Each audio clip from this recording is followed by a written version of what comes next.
بكم حتى تستأنسوا وتسلموا على أهلها ذلكم خير لكم لعلكم تذكرون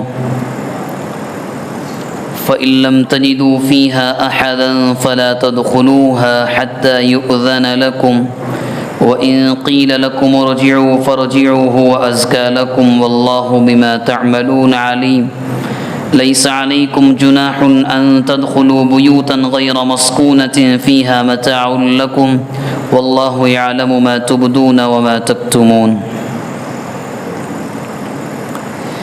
یہ قرآن مجید کا 18واں پارہ ہے اور سورہ نور کا یہ تیسرا رکوع ہے۔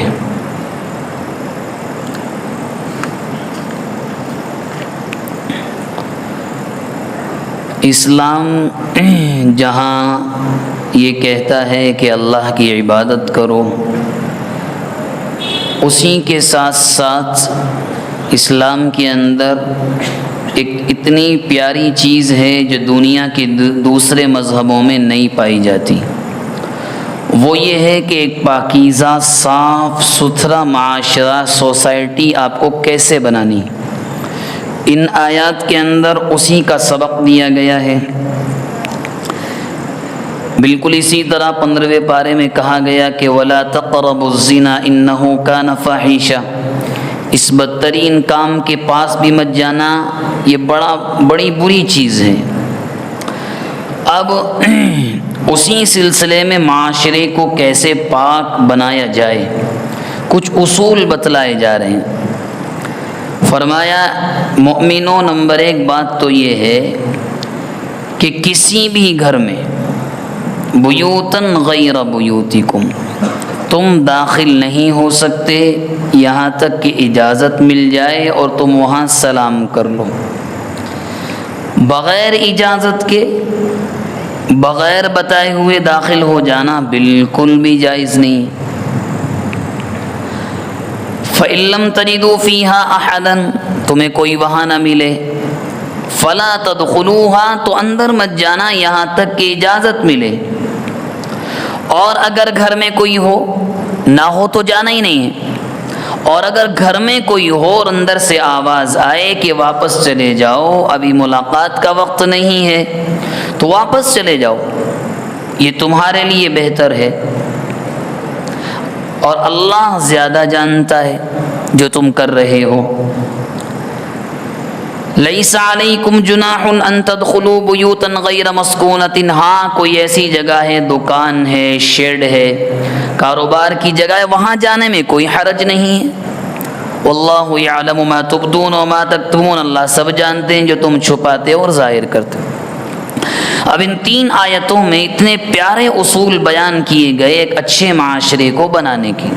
نمبر 1، میں یا آپ کسی کے گھر پر جائیں، پہلی بات تو داخل نہیں ہو سکتے، جانا ہے وہ بھی تب جب آپ پہلے سے ان کو جانتے ہوں، آپ اور ان کا تعارف ہو، اچانک تو کوئی ملنے نہیں آئے گا۔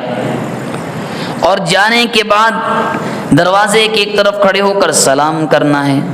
اگر آپ سے مانوس ہیں، آپ کو جانتے ہیں، وہ باہر آئیں اور آ کر کہنے لگیں کہ بھئی ابھی وقت نہیں ہے، یا اپنے بچے کو بھیج کر کہہ دیں کہ کوئی مجبوری ہے یا کسی ضروری کام میں ہوں، تو یہ نہیں کہ میں اور آپ کچھ بھی کہنا شروع کر دیں کہ بھئی عجیب آدمی ہے، ہم اتنی دور سے آئے، ہم بڑا تکبر ہے، نہیں، صحیح نہیں ہے۔ کیوں؟ یا تو آپ اپنے گھر سے چلنے سے پہلے اجازت لیں کہ میں آپ سے ملاقات کے لیے آ رہا ہوں۔ اچانک آپ پہنچیں اور اوپر سے رعب جمائیں، وہ انسان ملنا نہ چاہے اپنی کسی مجبوری کی بنیاد پر، تو اس کا کام بالکل صحیح ہے، بالکل صحیح۔ ہر ایک کے اپنے کام ہیں، اپنی مجبوریاں ہیں، اپنی مشغولیات ہیں۔ اب ہمارا اور آپ کا کیا رہتا ہے، بتاتے ہیں نہیں، ہم پیش کی اطلاع نہیں کرتے، حالانکہ یہ بھی ایک سنت ہے۔ اللہ کے نبی علیہ الصلاۃ والسلام جب کہیں سے واپس آتے تھے تو مدینے میں داخل ہونے کے بعد ایک قاصد کو اپنی بیویوں کے پاس بھیج دیتے تھے کہ میں آ رہا ہوں۔ ہمارے یہاں یہ ہے ہی نہیں، منہ اٹھایا چلے گئے، وہ نہیں ملا تو اس کی برائی 10 جگہ کہ ہم گئے تھے، اپنے آپ کو بڑا سمجھتے ہیں، پیسے والا، عہدے والا، نہیں، غلطی آپ کی ہے۔ اسلامی اصول یہ ہے کہ میں یا آپ جائیں تو پہلے جانے سے بتلائیں کہ ہم آپ کے، آج کل تو بہت آسان ہے، فون اٹھایا، کال کر لیا، بس معلوم ہو جاتا ہے کہ انسان کہاں ہے۔ ہاں سامنے والا بہانے بنائے، جھوٹ بولے تو اپنے اعمال کا ذمہ دار وہ خود ہوگا، ہم تو دلوں کے حال کو نہیں جانتے، اسلام نے یہ اصول بتلایا۔ اب اس کے بعد نہایت اہم اصول، اور ذرا غور سے سنیں 2 آیتوں کے اندر۔ نمبر 1 تو یہ کہا گیا یہ بھی سوسائٹی کا حصہ ہے، اب ہمیں تمہیں بتلا رہے ہیں کہ کیسے اور زیادہ پاک کرنا ہے سوسائٹی کو۔ دراصل یہ جو اصول بتلائے جا رہے ہیں، یہ جو قانون بتلائے جا رہے ہیں، یہ اس لیے ہیں تاکہ مرد اور عورت کے اندر اللہ نے ایک دوسرے کی جانب جو کھینچنے کی جو کشش رکھی ہے، اس کے باوجود بھی کوئی غلط کام نہ ہو، کوئی بھی غلط کام نہ ہو۔ کیا فرمایا؟ قل للمؤمنین یغضوا من ابصارہم، اللہ کے نبی مومن مردوں سے کہہ دو کہ نگاہوں کو نیچی رکھا کرو، یہ حکم ہے، درخواست نہیں ہے، حکم ہے، نگاہ نیچی رکھا کرو۔ دوسری بات وَيَحْفَظُوا فُرُوجَهُمْ، اپنی شرمگاہوں کی حفاظت کر لیا کرو، کریں، اشارہ آپ سمجھ جائیں۔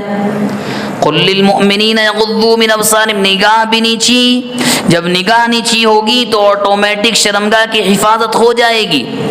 جہاں نگاہ کا راستہ بدلا یہیں سے سب کچھ ہوتا ہے۔ جہاں نگاہ غلط گئی، تنہائی میں غلط ویڈیوز دیکھے، فوٹوز دیکھے، اس کے بعد جسم اس منظر کے مطابق خود بخود کام کرنا شروع کرتا ہے، خود بخود۔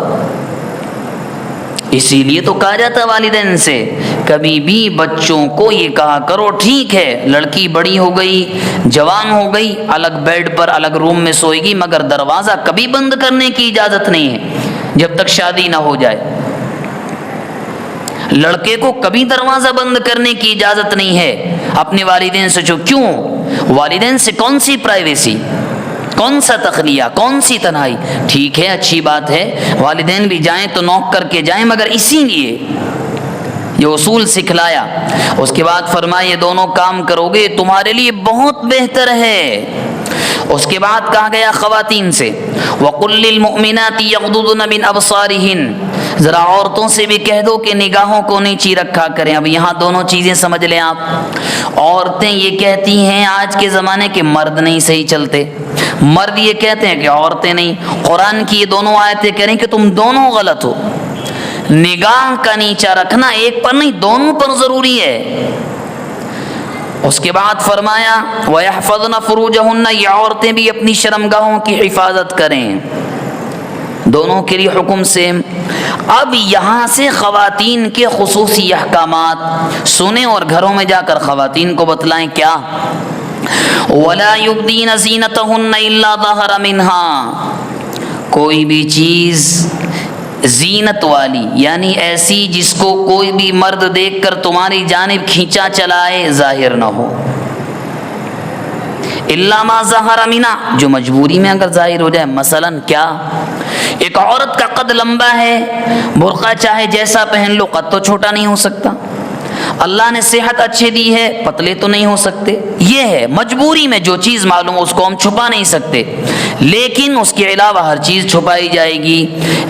اور اس کے بعد فرمایا وَلْيَضْرِبْنَ بِخُمُرِهِنَّ عَلَى جُيُوبِهِنَّ، ذرا سنبھل کر چلا کرو، کوئی بھی چیز کسی کے سامنے نہ کھلے، کچھ بھی ہو، غیر محرم کے سامنے کچھ بھی نہ کھلے۔ پہلے میں آپ کو آسان ترجمہ کر دوں پھر جو احکامات ہیں وہ عرض کیے جائیں گے۔ فرمایا وَلَا يُبْدِينَ زِينَتَهُنَّ، کوئی بھی چیز نہ کھلے مگر کس کے سامنے؟ بُعُولَتُهُنَّ، نمبر 1 شوہر کے سامنے کھل سکتا ہے، یا آبائِهِنَّ، تمہارے ابا، اس میں والد بھی داخل، اس میں سسر بھی داخل، یعنی کیا کھل سکتا ہے؟ چہرہ، صرف چہرہ، یہ گٹے کے سامنے کے پونچوں کے سامنے کے ہاتھ، ٹخنے کے نیچے کی پیر، بس۔ شوہر کے علاوہ شوہر کے سامنے تو جیسے رہو مرضی تمہاری، کوئی روک ٹوک نہیں ہے، لیکن باپ والد ہوں، چاہے شادی ہو چکی ہے خاتون کی یا لڑکی جوان ہو تب بھی باپ، سسر، ان کے سامنے نانا، دادا، جتنے بھی بڑے آتے ہیں سوائے چہرے اور ہاتھوں کے ان ہتھیلیوں کے اور نیچے کے پیروں کے کچھ نہیں کھل سکتا۔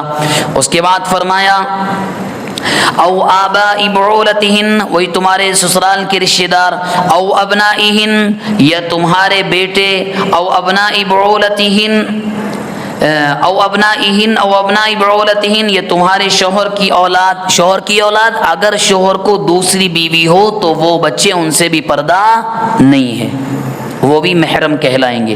او اخوانہن، یا تمہارے بھائی، او بنی اخوانہن، یا بھتیجے بھتیجیاں، او بنی اخواتہن، یا بھانجے بھانجیاں، او نسائہن، یا عورتیں، او ما ملکت ایمانہن، یا وہ جو تمہارے غلام یا باندیاں ہوں، او التابعین غیر اولی الاربۃ من الرجال، یا ایسے مرد کہ جن میں عورت کی جانب کھینچنے کی صلاحیت ختم ہو چکی ہو، بالکل بوڑھے، اور وہ بھی تب جب تمہارے گھروں میں وہ رہنے والے ہوں، یا وہ بچہ کہ جس کو عورت کے خفیہ چیزوں کے بارے میں کچھ معلوم ہی نہ ہو۔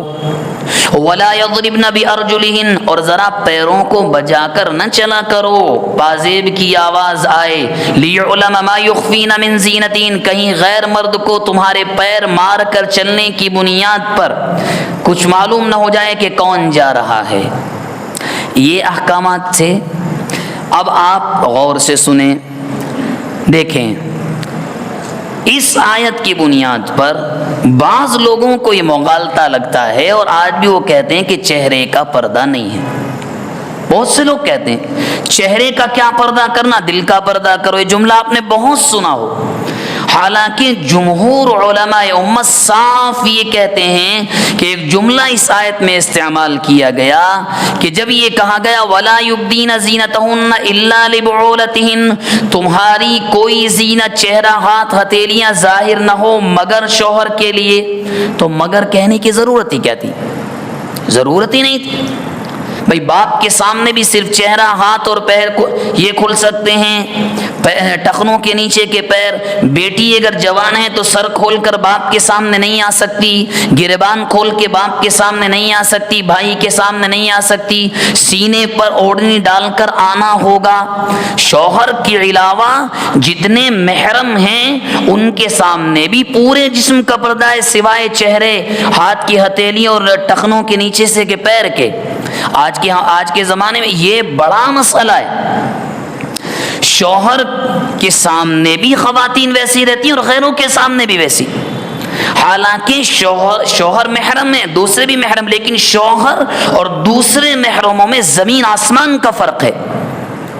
شوہر کے لیے تو آپ جیسا چاہیں ویسی رہیں، مگر سسر ہے اور اس کے علاوہ آپ کے بھائی ہیں، آپ کے والد ہیں، آپ کے چچا ہیں، آپ کے تایا ہیں، نانا ہیں، دادا ہیں، ماموں ہیں، پھوپھا ہیں، اگر وہ محرم ہیں تو اس کا مطلب یہ نہیں کہ جیسے آپ چاہیں پھریں، نہیں، سوائے ہتھیلی، ٹخنے کے نیچے کا حصہ اور چہرہ، اس کے علاوہ کچھ نہیں کھلنا چاہیے۔